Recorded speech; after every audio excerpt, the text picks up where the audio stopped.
Welcome, dear. Come in. We've been waiting for you. Come and sit beside my son. Thank you. The toast was only half finished when the front door opened, and every glass in that dining room went still. The young woman who walked in wore white, not quite a wedding dress, but close enough that no one could pretend they hadn't noticed. Lorraine Vance rose from her chair, beaming, and announced to the whole family that this was the woman who would finally make her son happy. Russell smiled. A few relatives clapped, unsure of what they were clapping for, and at the head of the table, Eleanor Vance set down her fork without making a sound.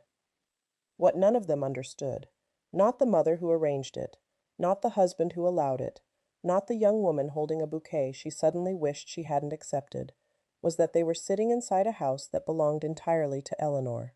Every brick, every acre of land outside, the cars in the driveway, the company that had paid for the food on their plates, even the chairs beneath them, they had gathered to replace her, never once realizing she had quietly owned the ground under their feet for years. Eleanor didn't shout, she didn't cry, she didn't get up and leave. She simply sat and watched a room full of people celebrate a future that, by law, was hers to allow or to take away. And by the end of that evening, every person who had laughed at her would learn that the woman they were trying to erase was holding the one card not a single one of them had thought to check. Before we dive deeper, let us know in the comments where you're watching from. We'd love to hear from you. And don't forget to hit that subscribe button so you never miss any of our upcoming videos. Eleanor Vance had never been the loudest person in any room she entered. People mistook her quiet for softness, and she let them, because correcting that mistake had never once worked in her favor. At 41, she carried herself the way some people carry an umbrella on a clear day, calmly, without needing anyone to ask why. She didn't announce her accomplishments. She didn't compete for the last word. While other people filled silences with noise, Eleanor filled them with attention, and attention, she had learned long ago, was worth far more than noise. The people who underestimated her almost always did so because she allowed it. And the ones who underestimated her the longest were usually the ones standing closest to her, the ones who should have known better than anyone exactly who they were dealing with. She had grown up watching her father do business in a way that taught her everything she would later need. He never raised his voice across a negotiating table. He never let anyone see how badly he wanted a deal, because wanting it too visibly was how you lost it. He used to tell her that the person who stayed calm in a room full of nervous people was the person who already held the power, whether anyone realized it yet or not. Eleanor absorbed those lessons the way other children absorbed bedtime stories. By the time she was a teenager, she could sit through an argument without flinching, could read a room in seconds, and could tell the difference between a person who was bluffing and a person who simply did not need to bluff. Her father called it her gift. The rest of the world would eventually call it cold. 5 years before that dinner, Eleanor had inherited Vance Commercial Holdings after her father passed away in his sleep on an ordinary Tuesday in November. The company was not glamorous, and that was exactly the point. It owned warehouses along 3 interstate corridors, a fleet of trucks under long-term freight contracts, a handful of industrial parks, and commercial buildings in cities most people only ever drove past on their way to somewhere prettier. Her father had built it quietly over 40 years, and he had taught her one rule above all others. Never let people know exactly what you have, because the moment they know, they begin deciding what they think they deserve from it. Eleanor took that rule and made it the spine of her entire adult life. She stayed private, she stayed measured, and she let the world assume whatever it wanted to assume. The reading of her father's will had been the first time Eleanor saw how money changed the faces of people around her. Distant relatives she barely knew suddenly remembered birthdays. Old family friends began calling with warm voices and careful questions. She watched all of it without comment, the way her father would have, and when the lawyer finished and the room emptied, she understood something that would guide every choice she made afterward. The people who wanted to be close to her wealth would always outnumber the people who wanted to be close to her. So she kept the wealth invisible. She drove a sensible car. She wore simple clothes. She let the warehouses and the trucks and the industrial parks do their quiet work, far from anyone's view, and she trusted only the small handful of people who had earned it. Her husband at the time had been one of them. Her husband, Russell Vance, had once loved that very thing about her. When they first met, almost 12 years before the dinner, He told his friends she was the steadiest woman he had ever known, the kind who didn't flinch when things went wrong, the kind you wanted beside you when life turned hard. They had met at a charity dinner, where Russell, then a junior salesman, had spilled a glass of red wine across a tablecloth and turned scarlet with embarrassment. Eleanor had simply handed him her napkin and said quietly that the people who never spilled anything were usually the people who never reached for anything either. He laughed, she smiled, and something began that neither of them had planned for. Back then, Russell worked hard, chased accounts, came home tired and proud.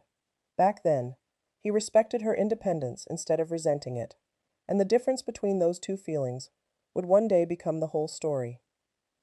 For the first several years, the marriage was genuinely good, and it is important to say that plainly, because the version Russell would later tell himself erased it completely.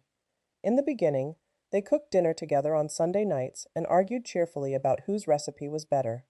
They took long drives with no destination and made up stories about the people in the houses they passed.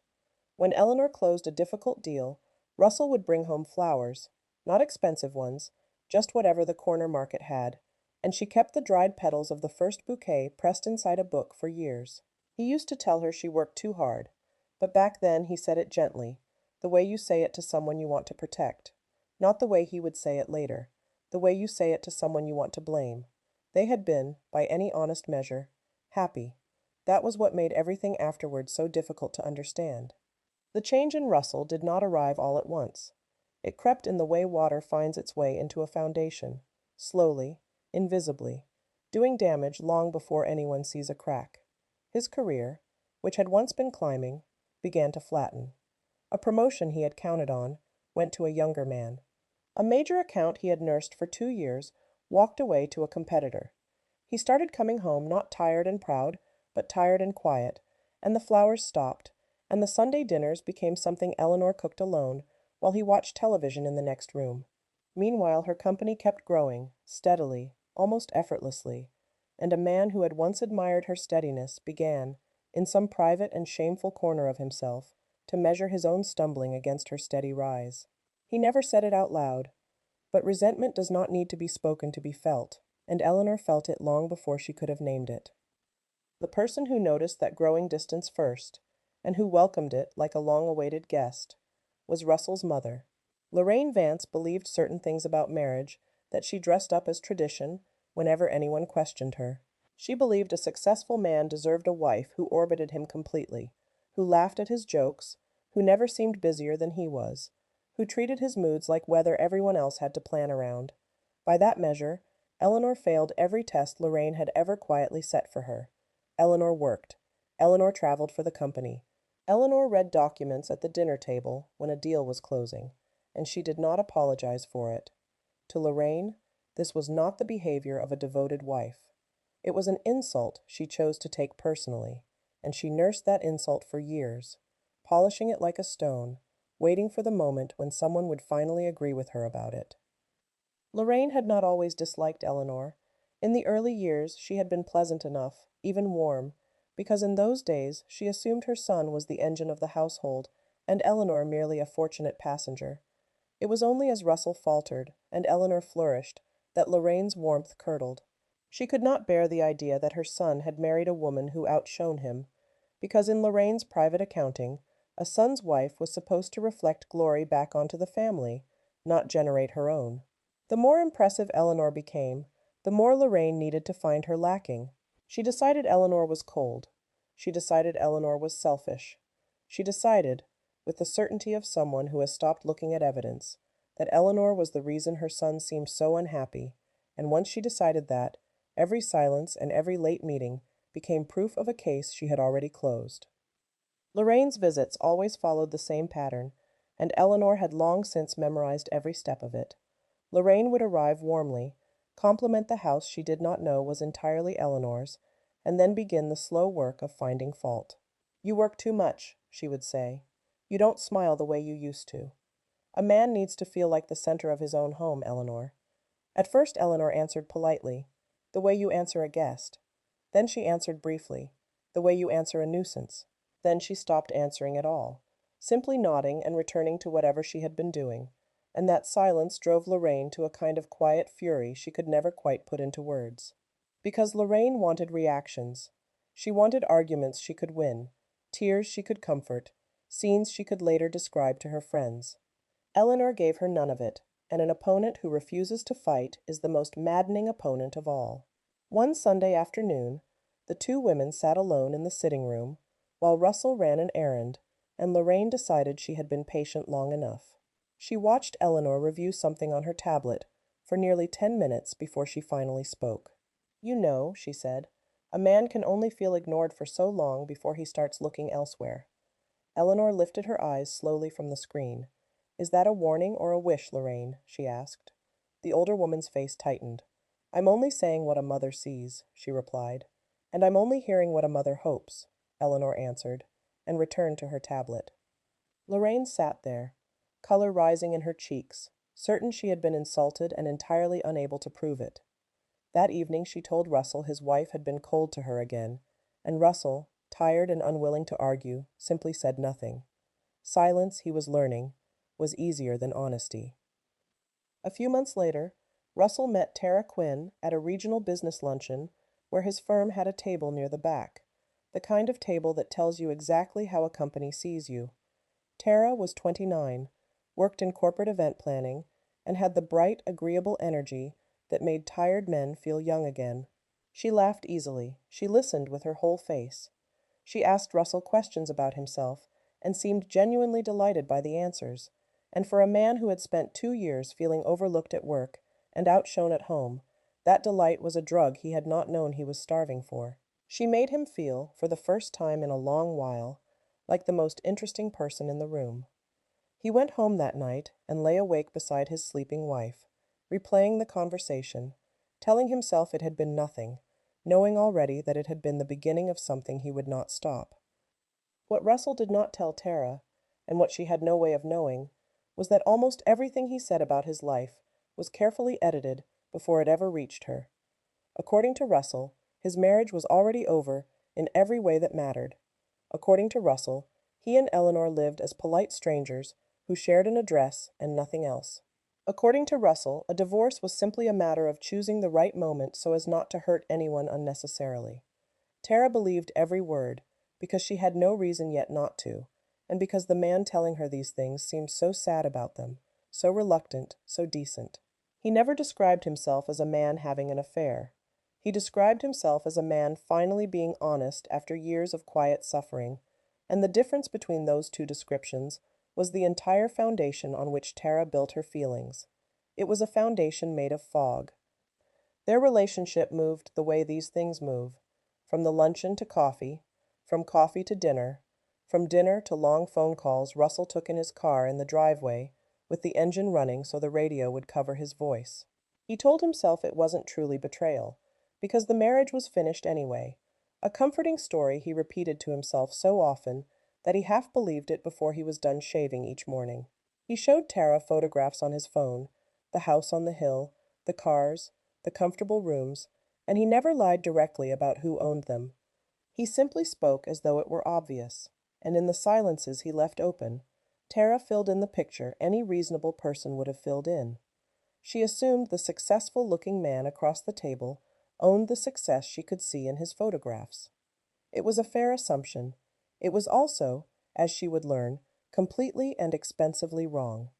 There was one evening, early on, when Tara almost asked the question that would have changed everything. They were at a quiet restaurant, and she looked at a picture of the house and said, half teasing, "It must be strange to leave all that behind." Russell had gone very still for a moment. Then he reached across the table, took her hand, and said that things were never as simple as they looked, and that he wanted, more than anything, to build something honest with her instead. It was a beautiful answer, and it answered nothing, and Tara, charmed and a little embarrassed for having asked, let it go. She would think about that moment many times later, the moment she had stood at the very edge of the truth and chosen, gently, to step back from it. He had not lied in that instant. He had simply made sure she never finished her own question. Lorraine discovered the relationship by accident, glancing at Russell's phone while he was in another room fetching her a glass of water, and her reaction told you everything you needed to know about her character. She was not alarmed. She was not disappointed in her son. She was thrilled. Here, at last, was a woman she could approve of, someone soft enough, young enough, eager enough to belong to the family in the way Eleanor never had.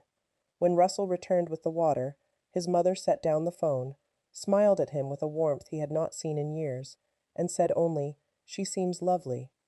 Russell froze. For one terrible second he thought he had been caught and would be scolded. Instead, his mother became his accomplice, and the relief he felt at having her approval drowned out every quieter voice inside him that knew, even then, that her approval was the worst thing that could have happened.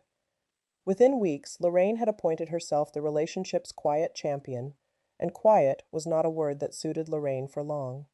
She invited Tara to a cousin's birthday party, the first of the public introductions, and there she did something that crossed a line no one had given her permission to approach. She introduced Tara to the relatives, not as Russell's friend, not as a colleague, but as someone special, someone they would all be seeing a great deal more of in the months to come. The implication hung in the air like smoke. An older cousin named Dell, a steady man who had known Eleanor for years and liked her, raised an eyebrow and asked the question everyone else was too polite to ask. "And what about Eleanor?" he said. Lorraine waved her hand as though brushing away a fly. "That situation," she said lightly, "is temporary." Dell did not smile. He simply nodded and decided, then and there, to remember. Dell did remember. He remembered the ease with which Lorraine dismissed a marriage of nearly 12 years, the casual cruelty of the word temporary, the way she said it as though Eleanor were a tenant whose lease was about to expire. He watched Tara through the rest of that party, a pleasant young woman who clearly had no idea she was being marched into the middle of someone else's marriage, and he felt sorry for her almost as much as he felt protective of Eleanor. On his way out, he found himself wanting to call Eleanor and tell her everything, and then he stopped himself, because he understood something about her that Lorraine never would. Eleanor would not want to be warned. Eleanor would want to watch. So Dell said nothing, and he kept his eyes open, and he waited, exactly as he suspected she would have wanted him to. The second public introduction was worse, and it happened at a church social a few weeks later, in front of even more people who knew Eleanor's name. Lorraine arrived with Tara on her arm like a prize, moving from group to group, and this time she did not bother with the word special. This time she called Tara family. One of the older women in the congregation, a sharp-eyed widow named Frances who had buried 2 husbands and suffered no fools, looked Tara up and down and asked plainly whether Eleanor knew she was being introduced this way. Lorraine's smile flickered for just an instant before she recovered. "Eleanor," she said, "has made her choices, and now we are all making ours." Frances did not respond. She simply turned and walked toward the coffee table, and the small, cold space she left behind was the first hint Lorraine received, though she ignored it completely, that the family she counted on to celebrate her victory might not be celebrating at all.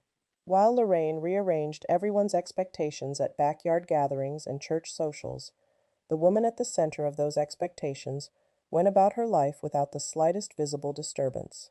Eleanor had begun to notice the changes at home, the late nights blamed on traffic, the sudden weekend conferences for a job that had never required weekend conferences before, the phone that now lived face down on every surface, like a guilty thing trying not to be seen.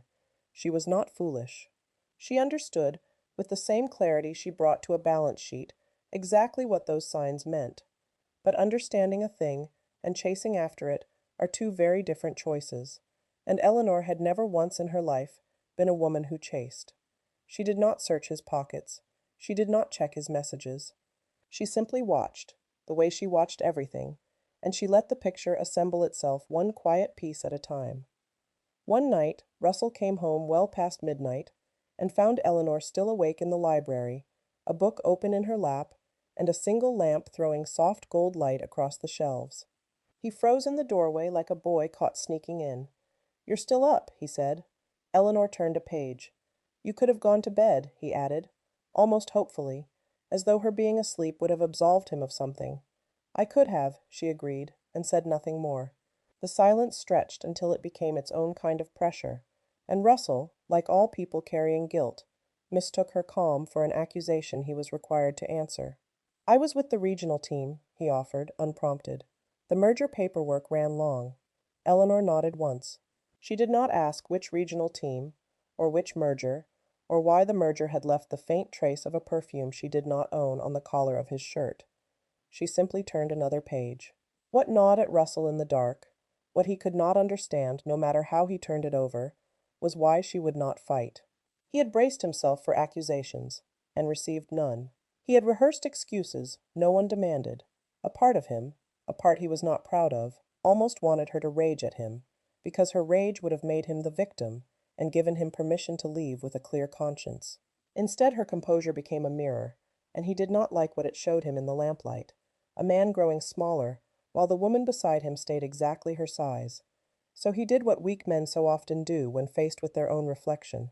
He looked away. He leaned harder into the story, where he was the trapped husband, the unappreciated man, simply trying to find a little happiness before it was all too late, and he told that story so often it nearly became true. Lorraine, meanwhile, had decided that waiting was beneath her dignity. She wanted Eleanor gone, and she wanted it soon, and so she began to plan the dinner that would, in her imagination, settle everything once and for all. Officially, it was a birthday gathering for an aunt who turned 70 that month. Unofficially, it was a coronation, a public ceremony in which one woman would be installed and another quietly retired. She invited relatives from both sides, several close family friends, Russell, of course, and Tara, and she took particular care to make certain the invitation she sent to Eleanor looked entirely ordinary. No warning, no hint. That careful normalcy was the cruelest part of the whole scheme. Lorraine wanted Eleanor to walk in unprepared, to be ambushed in front of everyone she knew, to be shown so plainly that she had been replaced, that no dignified response would be possible. Lorraine had imagined the scene for weeks, and in every version of it, Eleanor's face finally broke. On the afternoon of the dinner, Eleanor arrived in a simple charcoal dress, no jewelry beyond her wedding band, her dark hair pulled back, her presence as unremarkable and as undeniable as it always was. The relatives greeted her warmly, because most of them genuinely liked her, and Lorraine noticed that warmth and resented it the way she resented everything about Eleanor that the rest of the world seemed to appreciate. The dining room filled slowly. Conversation rose and fell in the easy rhythm of family, who see each other a few times a year. Plates of food began to circulate, and for a while the evening behaved like any ordinary gathering. Dell found Eleanor near the window, and stood beside her without saying much, the way an old friend stands beside someone he is quietly prepared to defend. Eleanor glanced at him, read his expression, and understood that he knew something. She did not ask, she simply nodded, and the two of them watched the door. Then the front door opened, and Tara stepped inside holding flowers, and the room changed temperature in a single instant. A fork clinked against a plate. A cousin stopped speaking in the middle of a sentence about her grandchildren. Frances, the sharp-eyed widow, set down her glass with a click that sounded very loud in the sudden hush. Everyone understood that something was about to happen, and most of them wished, suddenly and intensely, that they had found a reason to stay home that evening. Tara stood in the doorway holding her bouquet, and for one moment her bright, agreeable smile faltered, because she could feel the room reading her, weighing her, deciding things about her she did not yet have the information to argue against. She had been told she was attending a family dinner, where she would finally be welcomed. She had not been told that half the family did not know she existed, and that the other half wished she did not. Lorraine stood with a wide, practiced smile, and crossed the room to embrace Tara, then guided her, of all the chairs available, to the empty seat beside Russell, the space beside the husband. The space, in any reasonable reading of any family table, that belonged to a wife. Every eye in the room moved to Eleanor. She did not gasp. She did not stand. She reached for her napkin, folded it once with unhurried fingers, and placed it beside her plate, the way a person sets down a tool they have finished using. Russell cleared his throat and said, "Mom," in a low, pleading voice that asked her to stop without daring to demand it. Lorraine ignored him entirely. "We are all family here," she announced brightly to the table, and from his place near the window, Dell said, not quite under his breath, "No, we are not." The discomfort in that room became a living thing, occupying every empty chair. Eleanor let the silence work for a long moment before she spoke, and when she finally did, her voice was so level that had unsettled people far more than shouting would have. "Would someone like to explain?" she said, addressing no one in particular, and therefore everyone. Russell looked as though he wished the floor would simply open and remove him from the proceedings. Lorraine lifted her chin, mistaking Eleanor's calm for the first crack in her famous composure, and decided this was the moment she had waited years to seize. "Russell deserves happiness," she said, her voice carrying to every corner. "He deserves a woman who puts him first, who builds him up, instead of burying herself in spreadsheets and contracts. This young woman makes him happy, and some women, Eleanor, are wise enough to recognize when it is time to step aside gracefully." An aunt covered her mouth with her hand. Someone near the end of the table whispered, "Lord have mercy." And Eleanor, hands folded calmly in her lap, simply tilted her head and said, "I see." Those two small words did more damage to Lorraine's plan than any speech could have, because Lorraine had built her entire strategy around provoking a reaction, and Eleanor had given her almost nothing, and almost nothing is impossible to fight. You cannot win an argument against a woman who will not argue. Eleanor turned her attention to Tara, who by now looked as though she would have traded a year of her life to be anywhere else on earth. "How long have you known my husband?" Eleanor asked gently, the way a doctor asks a question whose answer she already suspects but wants to hear confirmed aloud. Tara swallowed hard. "About 8 months," she said, her voice smaller than she intended. "And in those 8 months," Eleanor continued, "what exactly did he tell you about our marriage?" Russell stood so fast his chair scraped loudly against the floor. "That is enough," he said. Eleanor did not look at him. "No," she said quietly. "I think it is a perfectly fair question, and I would very much like to hear the answer." The room held its collective breath. Tara, caught between two competing truths, and surrounded by strangers who were no longer pretending not to stare, began, haltingly, to speak. "He told me it was over," she said. "He told me you two were married only on paper, that you barely spoke, that you lived like roommates who happened to share a last name. He told me the divorce had already been discussed." With each sentence, a few more relatives turned their heads slowly toward Russell, who had discovered something fascinating about the weave of the tablecloth. Even Lorraine seemed faintly startled by the last claim, because the divorce discussions Russell had described to his young companion had never, in fact, taken place anywhere outside his own convenient imagination. Eleanor absorbed all of it without so much as a change in her expression, and then she asked one final question, in the same mild tone, that made Russell's stomach drop to the floor. "Did he ever tell you anything," she said, "about who actually owns the house we are sitting in right now?" Tara shook her head. "No," she said. "Nothing. He never mentioned ownership at all." Eleanor nodded slowly, almost kindly, as though confirming a suspicion she had carried for some time. "I thought not," she said, and from across the table, Lorraine, sensing the ground shifting beneath her in some way she could not yet identify, snapped, "What on earth does any of that have to do with this conversation?" Eleanor turned to meet her eyes directly for the first time all evening. "Not much," she said. "Yet."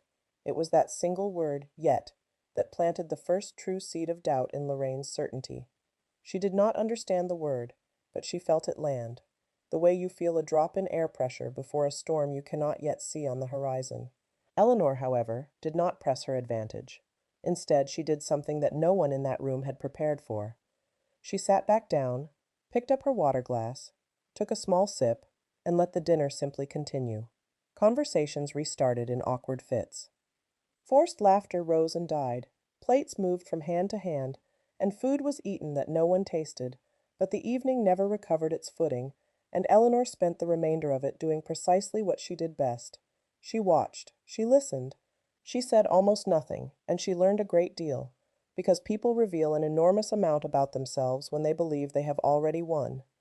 By the time the last guest gathered their coat and left, Eleanor understood every single person at that table better than they understood themselves. She had not lost one single thing that night. She had simply spent an evening gathering information, the way she might prepare for any negotiation, and she drove home in comfortable silence with a clearer picture of her own marriage than she had possessed in years. When the house had finally emptied and the staff had gone, Russell followed her into the library, where she had already settled back into her book, as though the entire dinner had been nothing more than a brief change in the weather. "You are not going to say anything," he said. She looked up from the page. About what? She asked. He stared at her, frustrated all over again by the impossibility of provoking her. The dinner, he said. My mother. Tara. All of it. Eleanor closed the book around one finger to mark her place. Would saying something change your mind about any of it, Russell? She asked. He hesitated for a long moment. No, he admitted finally. Then there is not much to say, she replied, and her calm was somehow heavier than any rage could have been. He had wanted a fight. He had wanted, in some twisted corner of himself, to be punished, because punishment would have felt like permission, would have transformed his betrayal into something she had driven him to. Instead, she gave him one quiet sentence before she rose to leave the room. I am not angry, Russell, she said, standing and smoothing her dress. I am disappointed. And not only in you. Then she climbed the stairs without looking back, and for the first time in the whole long affair, something cold and nameless settled into Russell's chest. It was not quite guilt, and it was not quite fear. It was the first faint awareness that he had badly misjudged the woman he had spent 12 years failing to truly see, and that the misjudgment might cost him more than he could yet imagine. The weeks that followed only emboldened Lorraine, who read Eleanor's silence as surrender and her composure as defeat, and who began to speak about the future as though it had already been signed and notarized. She told relatives that Russell and Tara would move into the house on the hill once the formalities were handled. She described, in loving detail, the rooms she intended to redecorate, the wallpaper she would finally be rid of, the garden she would replant. She spoke of the property, the cars, the company, all of it, as though these were family heirlooms passing naturally from one generation to the next. At a Sunday luncheon she hosted herself, one of the younger cousins, genuinely confused, asked which house exactly Lorraine kept referring to. The Vance house, Lorraine said. The big one on the hill. Where else? The cousin glanced toward Dell, who had gone very quiet over his plate. Isn't that property in Eleanor's name? The cousin asked carefully. Lorraine laughed and waved the question away. That, she said, is merely a technicality. But a technicality, as the entire family would soon learn, was the whole of the story. While Lorraine redecorated a house she did not own inside the comfortable theater of her own mind, Eleanor kept quietly living the life that actually paid for every inch of it. She closed a logistics acquisition that exceeded every projection her board had set, bringing an entire new shipping corridor under the company's control. She sat through quarterly reviews, signed off on a new distribution center, and approved a year-end bonus for the warehouse crews, who had stayed loyal through a hard stretch. Her days were full, and her nights were calm, and the drama unfolding around her marriage barely registered against the steady rhythm of her work. She had learned long ago to keep the chaos of her personal life on one side of a wall and the discipline of her business on the other, and not once, through all of it, did she let one bleed into the other. That discipline was about to matter enormously. One Tuesday morning she met her attorney, Howard Brennan, in a glass conference room high above the city. Howard had represented her father, then the company, then Eleanor herself, across more than 30 years, and he knew where every document in her life was filed, and what every signature on them meant. He adjusted his glasses and asked, gently, how she was holding up under everything he had been hearing. Eleanor allowed herself a small, dry smile. Entertained, she said. Howard sighed. I have heard things, Eleanor. I am sure you have, she replied. He slid a folder across the polished surface of the table toward her. There is something you should see, he said, and his tone had shifted from concern to caution. Inquiries have been made, recently and carefully, about your ownership structures. Eleanor's eyes narrowed just slightly, the only outward sign that she was now paying very close attention indeed. By whom? She asked.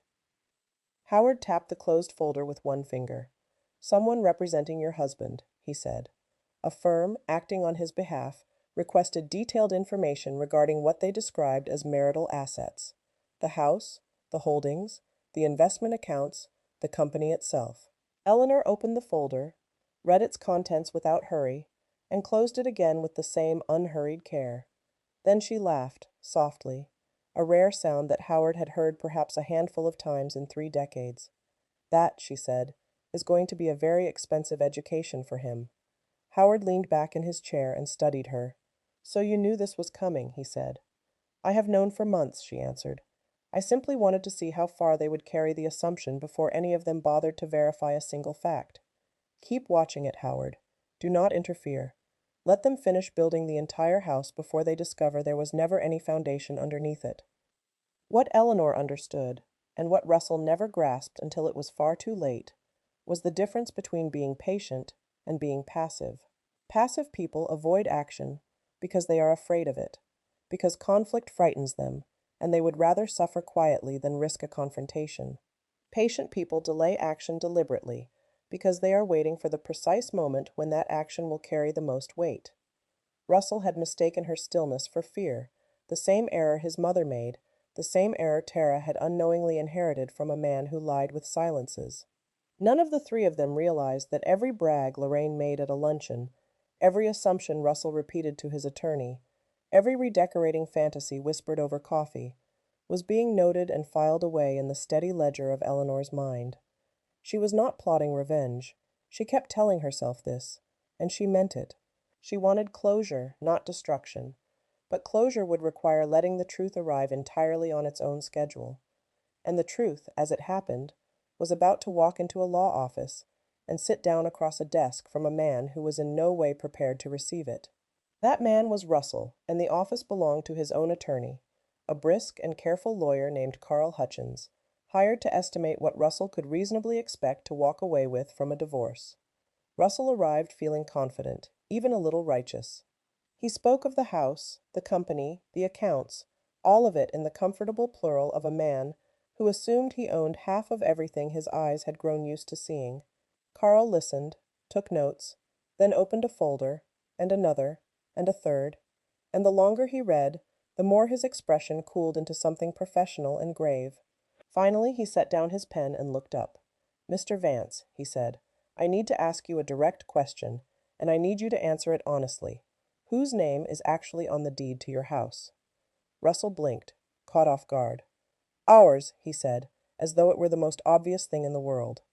Carl turned a page and slid a single document across the desk toward him. "This is the property title," he said quietly. "Read it carefully, and then tell me precisely where you see your name written on it." Russell picked it up. He read it once, then a second time, then a third, his eyes traveling the page in growing disbelief, and his name was not there. Not in the body of the document, not in the margins, not in any footnote, nowhere at all. There was only Eleanor's name, and beneath it, a notation referencing an inheritance trust established years before the marriage had even begun. A cold feeling climbed slowly up through his chest and closed around his throat. "There has to be a mistake," he said. Carl shook his head slowly. "There is no mistake, Mr. Vance. Inherited assets held in trust," Carl explained, "are treated very differently in a divorce than property acquired jointly during a marriage. Very differently indeed. In a case like this, where the asset predates the marriage and has been carefully maintained as separate property the entire time, your claim is, I am sorry to say, essentially non-existent." Russell forced out a laugh that came out hollow and cracked. "The company, then," he said, grasping. "We will discuss the company." Carl simply looked at him with the patience of a man who has delivered bad news many times. "The company," Russell repeated, his voice thinning to almost nothing. Carl folded his hands on the desk. "Vance Commercial Holdings belongs entirely to your wife," he said. "It was hers before you ever married her, and nothing in any record I have been able to find suggests that ever changed in the slightest. Mr. Vance, you should prepare yourself for a very difficult conversation and a very different future than the one you have been imagining." The picture Russell had carried inside his mind for nearly a year, the house, the cars, the company, the comfortable and unexamined certainty that half of all of it belonged to him by right, began to come apart right there in that leather chair. He drove from the law office to his mother's house in a kind of fog, running 2 red lights without noticing, and when Lorraine opened her front door with a smile already on her face, the smile died the instant she saw his. "What happened?" she asked, stepping back to let him in. "We have a problem," he said, walking past her into the living room. "The house." "What about the house?" Lorraine said. "It belongs to Eleanor," he answered. "Completely." Lorraine laughed, the same dismissive laugh she had been deploying for months. "No," she said. "It does not." "It does," Russell answered flatly. "And the company, too." "All of it." Lorraine stopped laughing. Uncertainty flickered across her face, and for one brief moment it looked as though she might actually accept the truth her son was placing in front of her. Then her pride, which had carried her this far, rose up and shoved the truth back down where it could not be seen. There must still be money, she said, separate from all that, money that is partly his. Russell did not answer her, and his silence said everything that needed saying. He sank onto her couch and put his head in his hands, and Lorraine stood over him, refusing, even now, to let go of the future she had spent so long arranging. "You will fight this," she said. "You will get a better lawyer. There are always ways." But Russell, who had just spent an hour learning exactly how few ways there were, said nothing at all, and the quiet in that small living room was the sound of a fantasy finally beginning to come apart at its seams. Across town, that same evening, Eleanor was having a quiet dinner with Howard Brennan at a restaurant they both favored, when his phone buzzed with a message from a colleague who tracked such matters for him. "They have found the ownership records," Howard said, setting the phone face down beside his plate. Eleanor cut a small, neat piece of her food. "That took longer than I expected," she said. "How are they taking it?" Howard asked, though after 30 years he could guess. "I imagine they are taking it the way most people take a fact they have spent a full year refusing to learn," she said. "Badly, and loudly, and with a great deal of blame aimed in every direction except inward." Howard studied her across the candlelight. "You do not seem angry," he observed. "I am not," she answered. "I was angry many months ago, when I still believed the marriage might be worth saving. I am long past that now. This was never about winning anything, Howard. It is about being finished." He nodded slowly, because he had known her long enough to understand that finished, in Eleanor's quiet mouth, was the most final and absolute word in her entire vocabulary. And if you are enjoying this story so far, take a moment to comment with the name of your city or town, because Her Mind Lure Stories loves to see exactly how far these stories travel, and then settle back in, because what happens next is the part that changes everything for everyone at that table. The first formal mediation took place the following week, in a neutral conference room with lighting that was a little too bright, and a long table that put everyone uncomfortably close to one another. Russell arrived with Carl, still expecting, against all the evidence, that there would be room to maneuver, some uncertainty to exploit, some compromise to be reached. Instead, he walked in to find Eleanor already seated. Her documents were arranged in neat, deliberate stacks in front of her, and her face was as composed as it had been at the dinner that started all of this. She greeted everyone politely. She thanked the mediator for his time. Then she folded her hands on the table and waited, and her waiting filled that room more completely than any argument ever could have. But before the mediation could even properly begin, there had been a long, sleepless stretch of nights for Russell, the kind that hollow a person out, and it is worth understanding what those nights did to him. Ever since the law office, he had not been able to sleep through the dark hours. He would lie awake replaying 12 years of his marriage, and the more he replayed it, the more clearly he saw how blind he had chosen to be. He saw all the small kindnesses he had stopped noticing. He saw the flowers he had stopped buying. He saw a woman who had asked him for almost nothing. One of those sleepless nights had driven him to do something foolish. He had driven to the house at 2 in the morning, let himself in with a key he still possessed, and found Eleanor, as he had half expected, awake in the library.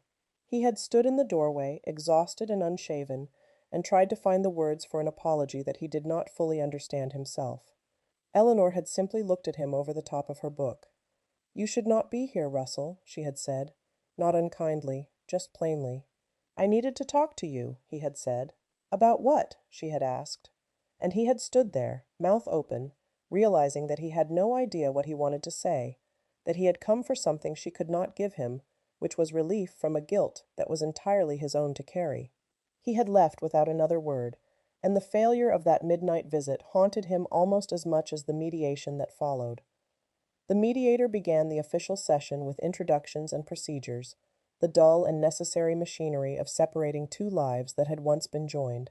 Eventually, as it had to, the conversation turned toward the division of assets, and the temperature of the entire room seemed to drop several degrees. Carl cleared his throat and stated that his client wished to discuss an equitable division of the marital property accumulated over the course of the marriage. Howard simply opened a folder, unhurried, and replied that of course they should begin, but that the first order of business must be to establish what legally qualified as marital property in the first place, since a great deal of confusion seemed to exist on that point. The mediator nodded and asked them to proceed, and for the next half hour, documents crossed that table in a slow, steady, devastating procession, and each one told precisely the same story to anyone willing to read it. The residence, held in an inheritance trust that predated the marriage by several years, belonged solely to Eleanor. The commercial holdings, established and fully owned before she ever met Russell, belonged solely to Eleanor. The investment accounts, funded entirely by the company she had inherited, belonged solely to Eleanor. The cars in the driveway were leased through the business. Even the household staff drew their wages from the company's accounts.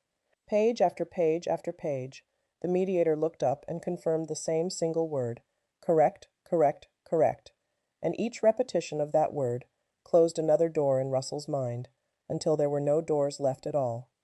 The mediator finally set down the last document and said, almost apologetically, that this appeared to be a relatively straightforward matter. Straightforward. The word landed on Russell like a flat hand across the face, because it was straightforward for every person in that room except him, the one man who had built his whole sense of himself on a foundation that turned out to belong to someone else. Everything he had assumed was shared. Everything he had described to a younger woman as the hard-won fruit of his own labor. Everything his mother had spent a year promising to relatives. None of it had ever, in any legal or factual sense, been his at all. He had benefited from it, lived inside it, photographed it, presented it to the world as his own, but ownership and access are not the same thing, a lesson that a great many people learn far too late and at far too high a price. When the session at last drew to a close, and the others began gathering their papers and preparing to leave, Russell remained sitting in his chair, unable to move. Eleanor was nearly at the door, her briefcase in hand, when he finally spoke. "Why didn't you tell me?" he said. She stopped. She turned. She looked at him for a long, level moment. "Tell you what?" she asked quietly. "That all of it was yours," he said, his voice barely above a whisper. "That none of it was ever mine." Eleanor regarded him for a long moment, and when she answered, there was no triumph anywhere in her voice, only something that sounded much closer to sorrow. "You never asked," she said. "In 12 years, Russell, you never once asked me a single question about it. You assumed. Your mother assumed. That young woman assumed. The three of you built an entire future on top of a foundation that not one of you ever bothered to inspect." He looked down at his own hands. "You could have corrected me," he said. "I could have," she agreed. "Then why didn't you?" he asked, almost pleading now. And Eleanor said the thing that would follow him quietly for the rest of his life. "Because I thought," she said, "that you married me, not what I owned." There was nothing anyone in that room could possibly say to that, and so no one even tried. Eleanor picked up her briefcase, turned, and walked out, leaving the sentence hanging in the still air behind her. And in that exact moment, sitting alone in a too-bright conference room, Russell finally understood what he had actually lost. And it was not the house, and it was not the company, and it was not the comfortable accounts. What he had thrown away was a woman who had stood beside him for 12 years while never once needing him to complete her or her life. A woman who could easily have treated him as a pleasant accessory to her own success, and who had instead chosen, year after year, to treat him as a genuine partner. A woman who had offered him steady loyalty and asked almost nothing in return, and whom he had repaid by attempting to replace her at her own dinner table, in her own house, with her own family as witnesses. Money could be earned and lost and earned again. Houses could be bought and sold, and bought once more. But what he had thrown away was not for sale anywhere, at any price, and he understood that now with a clarity that arrived far too late to be of any use to him. But Russell's quiet ruin was only one half of the reckoning still to come, because Lorraine had not yet accepted the truth, not really, and 3 days after the mediation she arrived unannounced at the Vance residence. It was the same house she had spent months mentally redecorating, the same house whose rooms she had reassigned in her imagination, the same house she now finally understood she might never set foot inside again. The housekeeper let her in with polite reluctance. A few minutes later, Eleanor came down the stairs to the sitting room, calm as ever, and found Lorraine standing in the very center of it, her arms crossed and her chin raised in defiance. "This is not over," Lorraine announced before Eleanor had even fully entered the room. Eleanor sat down in her usual chair and gestured, with genuine courtesy, for Lorraine to do the same. "It actually is," she said. Lorraine did not sit. "You manipulated all of us," she said, her voice already beginning to climb toward the ceiling. "You hid things. You schemed." Eleanor tilted her head slightly, considering the accusation. "I hid ownership records," she said evenly. "Records that have been a matter of public record this entire time. You could have looked every one of them up from your own kitchen table, Lorraine, with nothing more than an afternoon and a small filing fee. Nobody hid a single thing from you. You simply chose, all of you, not to look, because looking might have spoiled the story you preferred to tell." Lorraine opened her mouth to respond, and then closed it again, because there was no answer to that, and somewhere beneath her fury she knew it. Property records were public. Business registrations were public. The information had been sitting in plain view, available to anyone willing to spend an afternoon and a modest fee for the entire length of the marriage. Not one of them had bothered. They had simply assumed, because assuming was easier and far more flattering than checking, and because the truth, had they found it, would have ruined everything they wanted to believe. Lorraine began to pace the length of the sitting room, her heels sharp against the floor. "My son," she said, "gave you the best years of his life." Eleanor watched her with a calm that only seemed to enrage the older woman further. "He lived the best years of his life," Eleanor corrected gently. "There is a great difference between those two things, Lorraine, and a woman as observant as you should be able to see it." Lorraine stopped mid-stride. "What is that supposed to mean?" she demanded. "It means," Eleanor said, "that he enjoyed a life he did not build, and rather than feel any gratitude for that, he tried to hand it over to someone else, with your enthusiastic help. That is not love, Lorraine. That is entitlement wearing love's coat and hoping no one looks too closely at the fit." For a moment, Lorraine looked less like a woman waging a war, and more like a woman who had simply run out of road to fight on. The fantasy she had inhabited for the better part of a year, the wedding she had pictured, the redecorated rooms, the soft and adoring daughter-in-law who would finally give her the family she felt she deserved, all of it had dissolved into nothing, and she did not have the faintest idea what to put in its empty place. And then, because pride is always the very last thing to die in a proud person, she reached for one final weapon. "What about Tara?" she demanded. "That girl genuinely loves my son." Eleanor considered the question seriously, the way she considered everything. "Are you certain of that?" she asked. Lorraine frowned. "What is that supposed to mean?" "It means," Eleanor said gently, "that people sometimes fall in love with an image rather than with an actual person. Tara fell in love with a man who appeared to own a house on a hill and a company that bore his name. That man, Lorraine, does not exist. He never did. I wonder, honestly, how much of her love is going to survive that particular discovery." And from the look that passed across Lorraine's face in that moment, it was plain that she had already been wondering the very same thing, and that she did not like the answer she kept arriving at. Lorraine left a short while later, not victorious, not satisfied, simply emptied out, and the door closed quietly behind her. And Eleanor, alone again in her own house, felt something she had not felt in many months: relief. That very question Eleanor had raised was already being answered, painfully, across town, where Tara sat in a quiet corner of a coffee shop and stared at a drink she had no intention of touching. She had learned the truth 2 days earlier, and she had not learned it from Eleanor, and she had not learned it from Lorraine. She had learned it on her own, the hard way, which was the only way it could have truly reached her. After the dinner, something Eleanor had said had lodged itself in Tara's mind and refused to leave, that small, mild question about who owned the house. It had nagged at her for days, until finally, sitting alone one evening, she had done the one thing none of them had thought to do. She had looked it up herself. The county records were available online for anyone who knew where to search, and Tara, it turned out, knew how to search. What she found rearranged her entire understanding of the past 8 months in a single quiet hour. The house was not Russell's. The company was not Russell's. The man she had believed she was building an honest future with had, it appeared, very little that actually belonged to him at all. She sat in front of her computer screen long after the numbers had stopped meaning anything, feeling the particular shame of a person who realizes she has been a character in someone else's story rather than an author of her own. She was not heartbroken over the house, though Lorraine would never have believed that. She was heartbroken over the discovery that the man she thought she had known had been a careful fiction, built and maintained for her benefit, and that she had loved the fiction so completely she had never once thought to check whether the man underneath it was real. So she had asked Russell to meet her at the coffee shop, and now he sat across from her looking exhausted and hollow, and neither of them touched their drinks.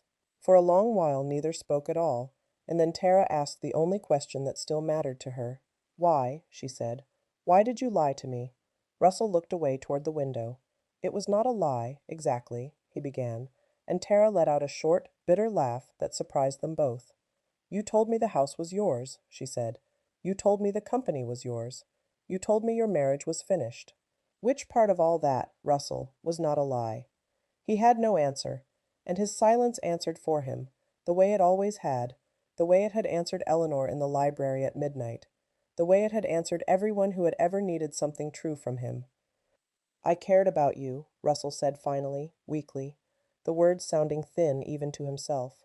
"You cared about yourself," Tara replied, and the words landed harder than she had intended, because they were simply and completely true.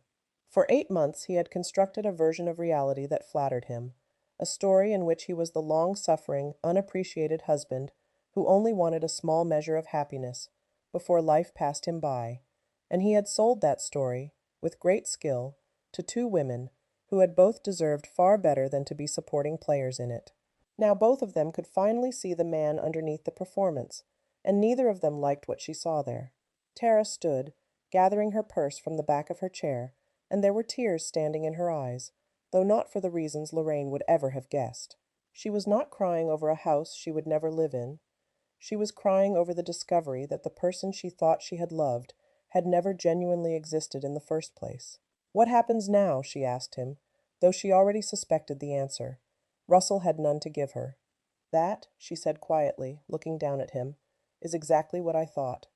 Then she turned and walked out of the coffee shop, and she did not come back, and she did not call, and Russell sat alone at that small table for a long time afterward, staring at two untouched drinks going cold. The divorce, once the underlying facts were undeniable, moved forward quickly and quietly.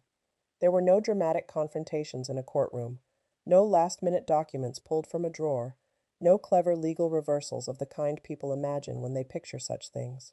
There was only reality, methodically confirmed, page by patient page, until even Carl Hutchins advised his client to accept the obvious and preserve what little dignity remained to him.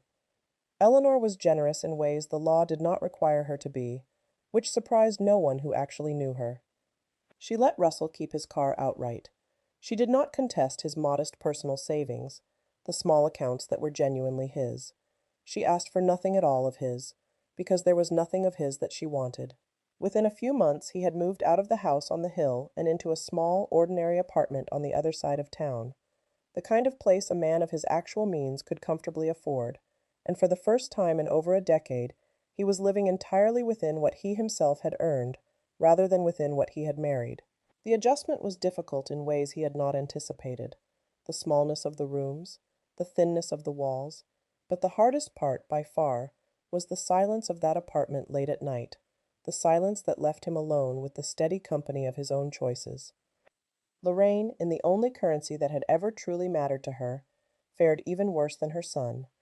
That currency was the regard of other people, the standing she held within her family and her community, and she watched it drain away with a bewilderment that slowly curdled into bitterness. Families, it turns out, can survive an affair. They can survive a divorce.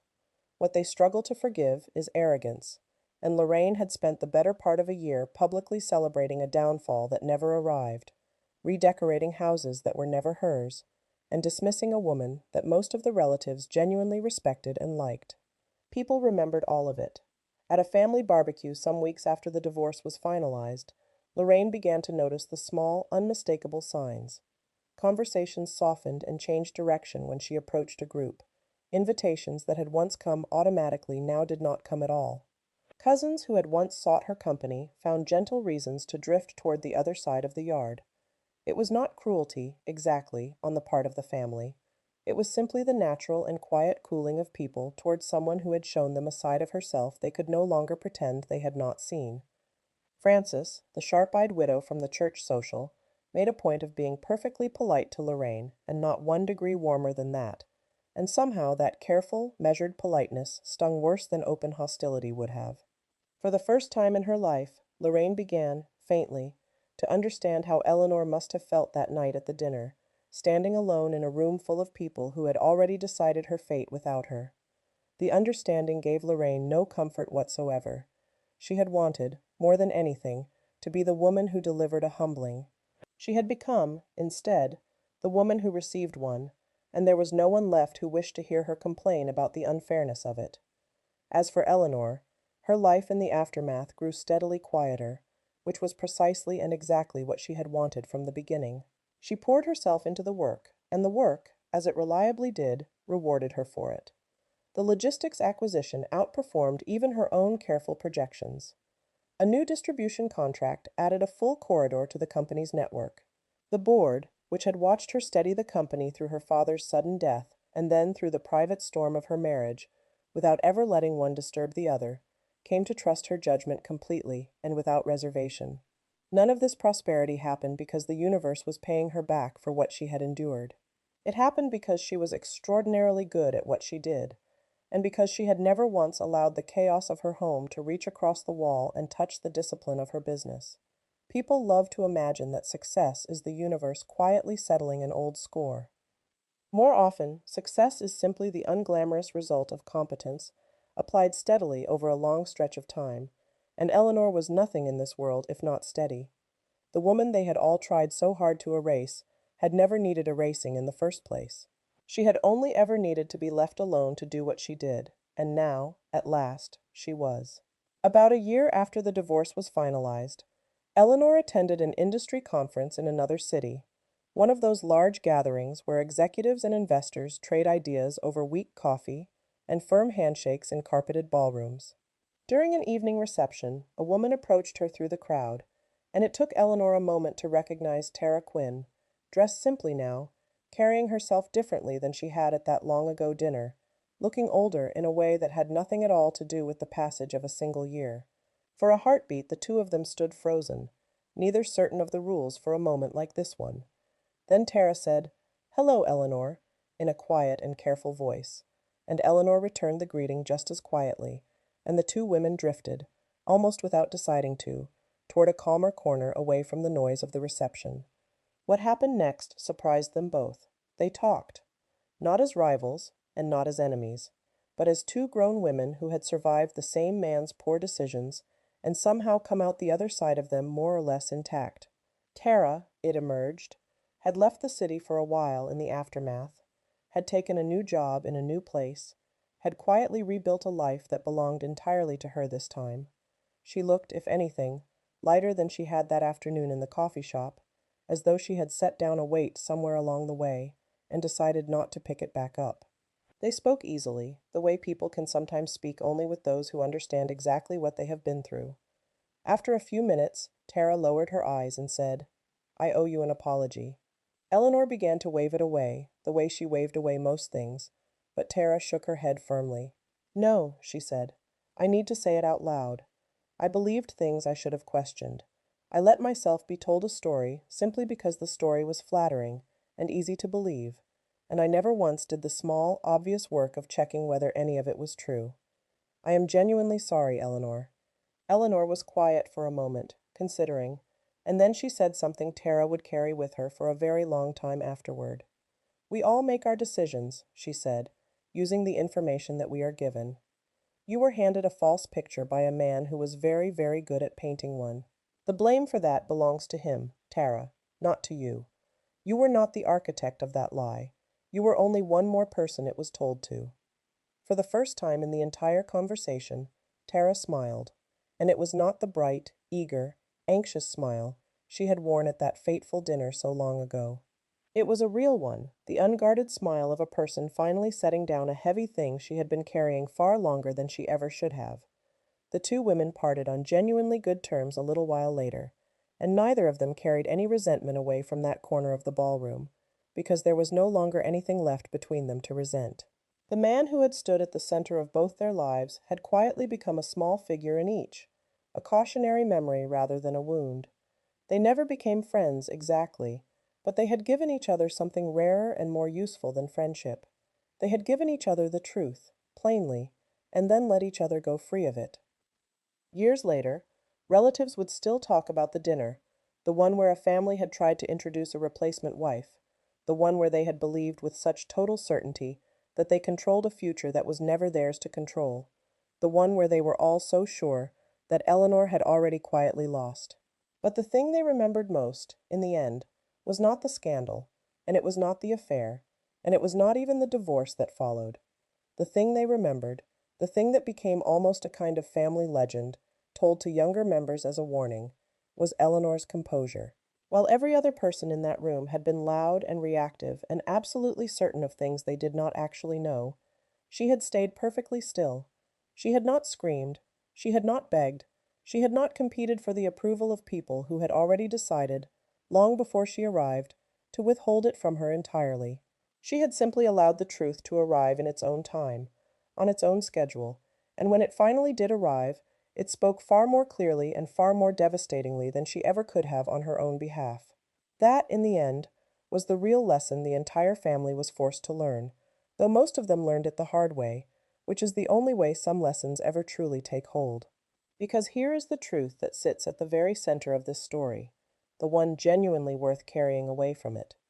Many people spend the whole of their lives trying to prove their worth to people who have already chosen not to see it, and that is a battle that no one, however deserving, has ever actually won. Real confidence is not forcing other people to recognize your value. Real confidence is knowing that value yourself, quietly and completely, and refusing to shrink yourself down for anyone's approval, no matter who they are. Assumptions, this story shows, can be ruinously expensive. Russell, Lorraine, and even Tara each paid a heavy and lasting price for building their futures on stories instead of on facts, for assuming ownership without ever once verifying it, for mistaking the part of the picture they could see for the whole of it. Patience, the story shows, is not the same thing as weakness, however often the two are confused. Eleanor's long silence was never surrender, and the people who read it that way did so to their own eventual cost. Anyone at all can react in an instant, can shout and accuse and demand. Far fewer people can stay composed and watchful while waiting for the precise moment when the truth will speak for itself. And above all else, never, ever celebrate what you only think someone else has lost, because you almost never understand what they actually possess beneath the surface. Money can be taken away. Houses can be sold to strangers. Companies can rise and fall with the turning of the markets. But character, the kind that is revealed and tested in the hardest and most humiliating moments, is the one asset that always, unmistakably, belonged to Eleanor, and it was the one thing that not a single person at that table, for all their scheming and certainty, could ever take away from her. She did not win because she was wealthier than they were, though she was. She did not win because she owned the businesses and the properties and the accounts, though she did. She won because she kept her dignity intact at the precise moment everyone around her abandoned theirs, and in the end, that turned out to be the only victory that was ever truly worth having.